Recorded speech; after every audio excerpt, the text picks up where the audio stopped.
Yo, what's up guys, welcome back to another video. This is a reaction to America will be the last superpower, here's why.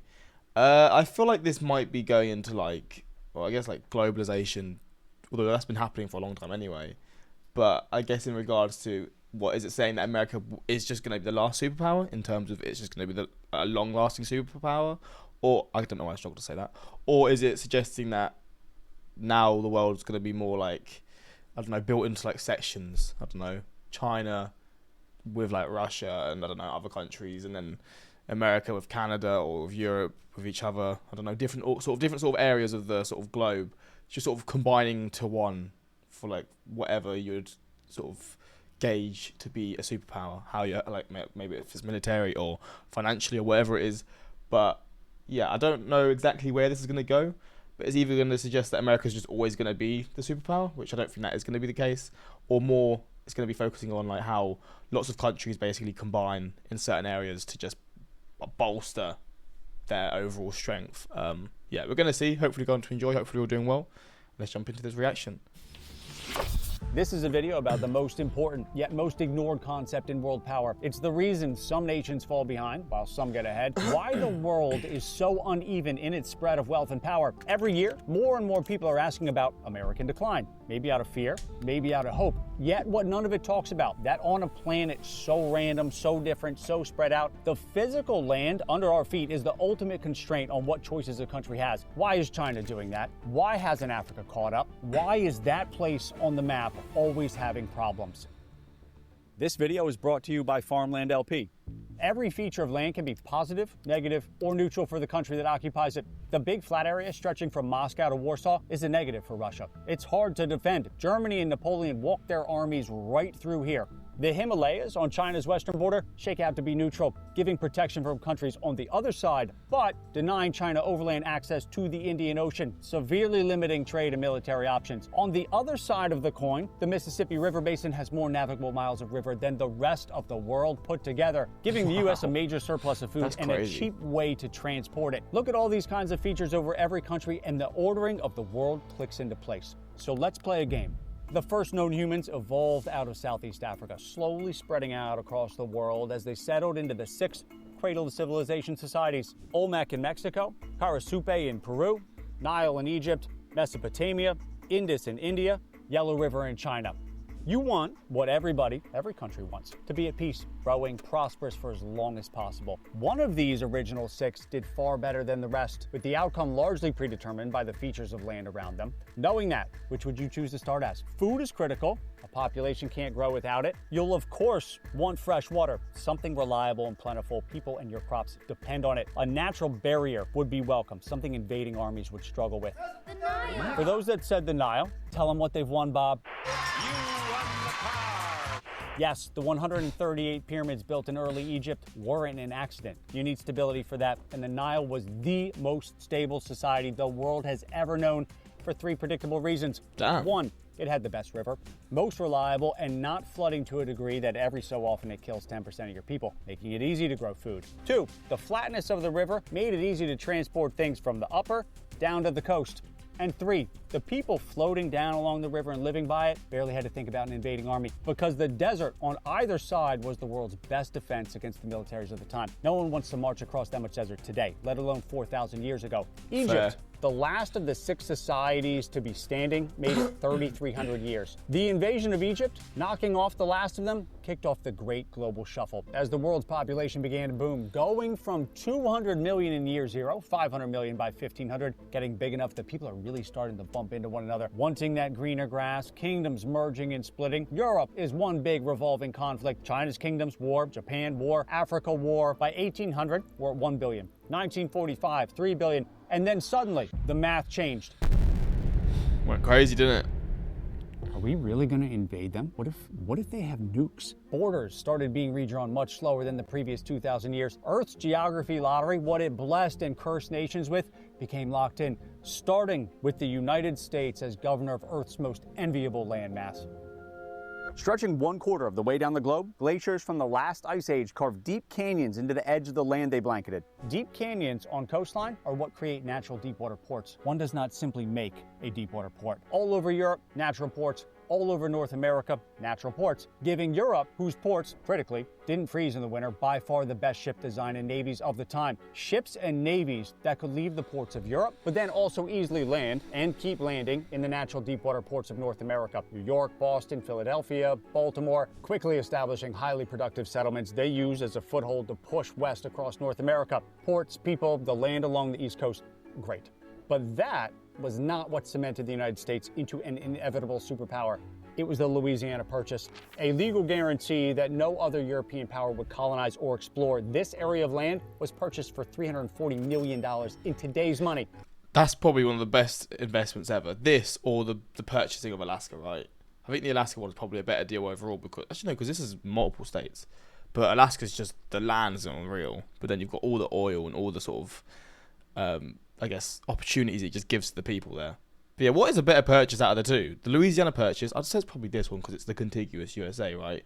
It then allowed them to spread west and, yeah, over time, make the country what it is now. But what would that piece of land be worth today? I mean, it's a truly priceless section of the United States. There is no scenario under which America would sell the middle of the country. But if you had to come up with a dollar value for it, it's worth at least $60 trillion. And I personally think that's kind of low. But $60 trillion, that would be a 17,640,000% increase on the purchase price. Thomas Jefferson taking the crown of probably the best investment anyone ever has made. So try as hard as you can, and it would still be very, very hard to overstate the importance of the Mississippi Basin. It's the best farmland the world has ever seen. It's all connected via a series of very flat navigable rivers. As I said earlier, it has more navigable miles of river than the rest of the world put together. But then it empties out into the protected Gulf of Mexico, giving the U.S. an outlet into the ocean from the middle of the country. France knew full well what they were selling. They knew the land was so good, they sold it to the U.S. to screw over England. The sale assures forever the power of the United States, and I have given England a rival who sooner or later will humble her pride. France being at war with Britain, the money was part of it, but the sale did, in fact, guarantee that in a couple of short centuries, the U.S. would surpass Britain by a lot. Building on the strong footing in the East, the U.S. used it to push out Spain and connect the Pacific Ocean to the Atlantic Ocean, forming the greatest military defense still today that exists. 3,000 miles between the constantly warring Europeans and 4,500 miles from Asia. This Great Blue Buffer is the main reason the U.S. is the only highly developed country that hasn't had to rebuild over the last 150 years. Great. The U.S. has all this cool land, and here's where it all comes together. Relative to what? The power games nations play, the great game as some call it, is largely based on what the land under each country allows them to do relative to other countries. So here are 4 very specific examples of how major countries lack the geographic power of the United States. China has access to just one ocean, the Pacific, and that access is gated by the Philippines, Japan, and Taiwan, and the rest of the countries that border the South. And America, isn't it? I mean, you've got like Guam and stuff relatively close to this, no? I'm pretty sure. South China Sea.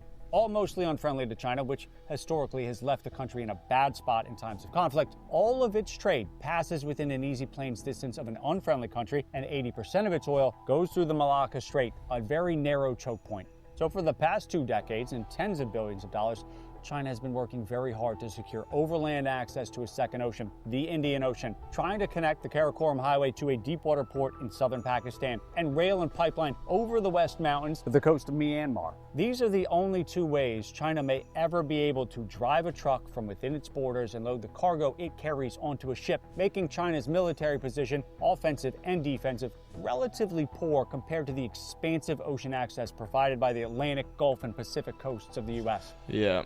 I've learned already before about the geography of the geography of America or the US is perfect for defense and also attack because you're so far, like he's already mentioned, from the east and the west, Europe and Asia, and it's just ocean, which is probably the best border out of all of them.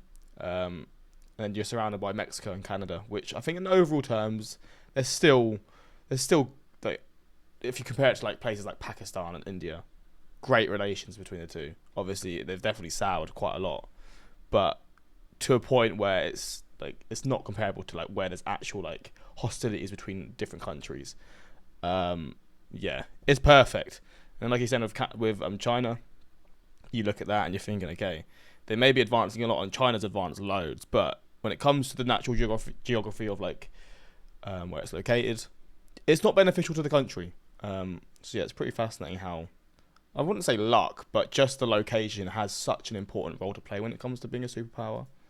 4 times the size of Europe, the second largest continental population after Asia. Africa's promise has been so high for so long that the struggle of the continent to field a country able to work up through the global rankings seems to defy logic. Huge natural resource wealth, but there's going to be a boom at some point where, I mean, it's probably already started, but Africa's just going to have a boom at some point, and it's all just going to like come in one go. I feel like, because I feel like a lot of countries within Asia have advanced so much within the last like 100 years, maybe a little bit less. I'm assuming it's going to come to Africa at some point in the future, surely. Again, with the resources that they have and just the vast land, it's going to happen, surely. rivers, soon. The coast, it is all working against the continent. Nobody has ever run the Congo River from top to bottom. 1,600 miles from the headwaters, it reaches the Atlantic Ocean here.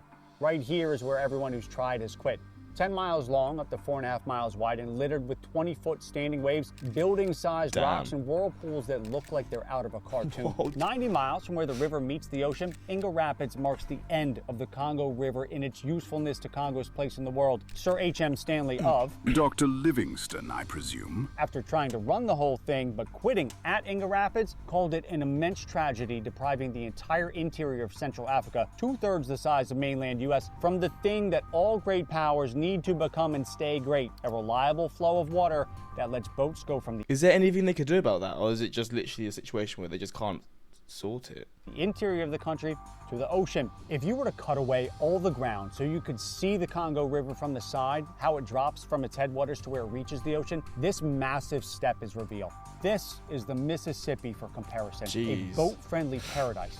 But even if the Congo was as flat as the Mississippi, it would run into one of the worst stretches of land on the entire planet for natural deepwater harbors. Untouched by glaciers, the coast of Africa is remarkably smooth.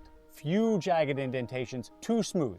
You see how the Chesapeake Bay is all jagged like this? It is perfect for trade. But these don't really exist on the coast of Africa. The continent, get this, has 20% of all the land on the planet, but because the coast is so smooth, very few indentations, it has less than 5% of the world's coastline. Europe has 7% of the land, 16% of the coastline. But to make things more difficult, the smoothness doesn't do much to slow or break up the energy of the open ocean like a jagged coast does. It slams into the continent, creating one of the most powerful ocean currents in the world very close to shore, currents that sweep up the sediment West Africa's 2 rivers bring to the ocean and spread it out into any indentation where it can fit, like the few natural harbors Africa does have, which makes the task of keeping African ports open, deep enough for large ships, free from sandbars and shoals that are constantly forming, drifting, reforming, dredging it all away is a Sisyphean task that wasn't possible to do before sophisticated machinery. Africa never stood a chance to be one of the premier continents for trade once the oceans became the way goods are moved around the world. Russia sits in the middle of 2 crushing geographic puzzles. The first is what we're seeing in Ukraine. This area of land is so flat that it keeps Russia's generals up at night. Not once, but twice over the last 200 years, a European army has marched right up to Moscow. Napoleon captured it. But even if Russia did control that whole run of land, it still lacks the thing any true superpower must have: multiple deep warm water ports that are attached to its mainland. To get to the Atlantic, Russia either has to use its one port in the north of the country, go through the choke point of the Baltic and through the Danish Straits, or down through Turkey, through the Mediterranean, and out into the Atlantic. This is why Russia absolutely loves the idea of the polar ice caps melting a little bit further. If the north coast of Russia can stay warm enough year-round, its north coast becomes a bastion of deep-water ports the length of its north coastline, which is very long. Russia's meddling in the Middle East is in part to gain permanent access to a warm water port. They had their eye on the same port in Pakistan that China is currently trying to link to when they invaded Afghanistan in the 1970s. Very cozy with Syria on the western shore of the Mediterranean. Now, maybe Putin loves the Syrians, but more likely because the Assad regime had been for decades granting Russia complete and total access to their one major port. A wonderfully strategic spot right above the Suez Canal. Russia's ships are allowed to come and go as they please.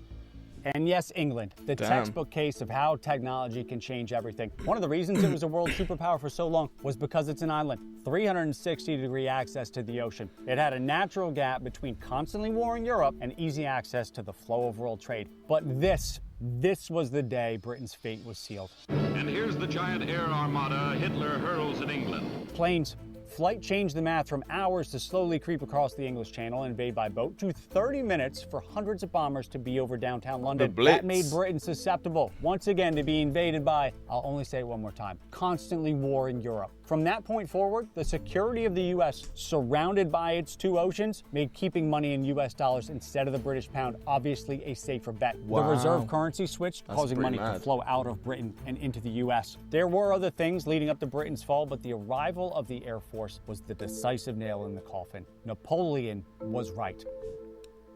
On a scale of 1 to 10, only one country today ranks a 10 for the three most important questions. Can you feed your people? Can you be invaded? Can you trade? Everything else builds on that. Politics, the economy, culture, it all must sprout from the land upon which it sits. That does not mean it's the only or single determining factor, not at all. But it is the point to start from. So when we ask, is America in decline? The first mention of American decline that I could find was back in 1930. Yet here we are, almost 100 years later, because the idea that the U.S. is going to spontaneously collapse ignores the thing that's guided human civilization since the beginning of time. Until something about the land underneath a nation changes, that country's position of power in the world is unlikely to change. Organic food keeps growing, but less than one. Pretty fascinating stuff. I enjoyed this video quite a lot. France selling land just to mess with Great Britain is cold. That's why we hate each other, man. If you have ever played Civilization, the one major factor that influences how well your game is going to go is your starting location. The world is littered with the ruins of empires that once believed they were eternal. That's a fair point. This video explained why US was successful but failed to reason why it will continue to be successful. Just because it's gifted doesn't mean it won't turn on itself and scorn everything. I mean, that's a fair point, but I feel like there's definitely, like, in this day and age with, like, how power is, I feel like it's going to be a long time that the US is going to be the lone superpower. Again, China's advancing a lot. Like, I always just see things every day about, like, Chinese technology and stuff, and they've done it in a pretty dark, shady way, but they've done it somehow. I mean, I think basically with their technologies, they just stole it from the US, however they would do so, and now they've just sort of adapted it and changed it in their own ways, whether it comes to vehicles or, like, electronics. Yeah, whenever I see, like, Chinese technology, it's mad. But there's a lot more to it than just that. But yeah, fascinating video. Hopefully you guys enjoyed. And until next time, like, subscribe, and peace.